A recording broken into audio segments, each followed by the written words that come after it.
Sa Pagadian City, nagpapaalala ang Bureau of Fire Protection sa publiko na bumili lamang ng mga dekalidad at sumusunod sa pamantayang Christmas lights at dekorasyon para makaiwas sa sunog.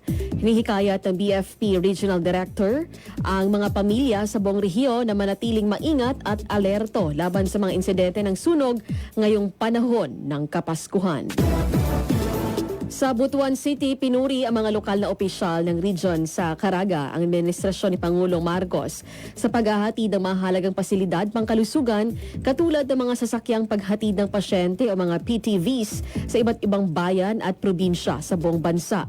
Pinangunahan ni Pangulong Marcos ang seremonya ng pamamahagi ng 71 PTV sa iba't ibang lokal na pamahalaan na ginanap sa Butuan City Sports Complex sa Barangay Libertad nitong Biyernes.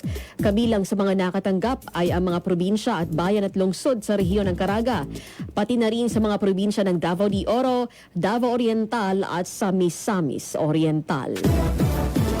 Sa Davao City, sinabi ng opisyal nitong Biyernes na nakasingil na ang Philippine Health Insurance Corporation of PhilHealth 11 ang humigit kumulang sa 4.7 billion ng mga premium hanggang sa September 2025. Ayon kay PhilHealth 11 Regional Vice President Attorney Harvey Carcedo, 60% ng kabuang koleksyon ay mula sa pribadong sektor, habang 31% naman ay mga mula sa empleyado ng pamahalaan.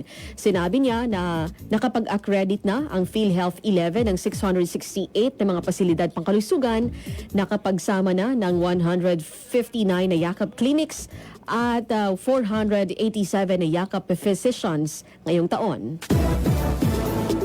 Sa Cagayan de Oro City, umantig sa damdamin ng publiko ang mga K9 unit ng Army matapos matagpuan ang mga bangkay na mag-asawang biktima ng landslide sa Quezon Bukidnon matapos ang 5 araw na paghahanap.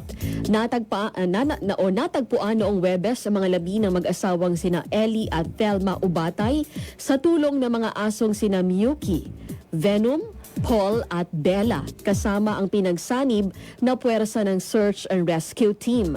Sa Facebook, umani ng pagpupuri at positibong komento ang mga K9 dogs dahil sa kanilang katapangan at hinimok ng mga netizen ng kanilang mga handler na alagaan silang mabuti.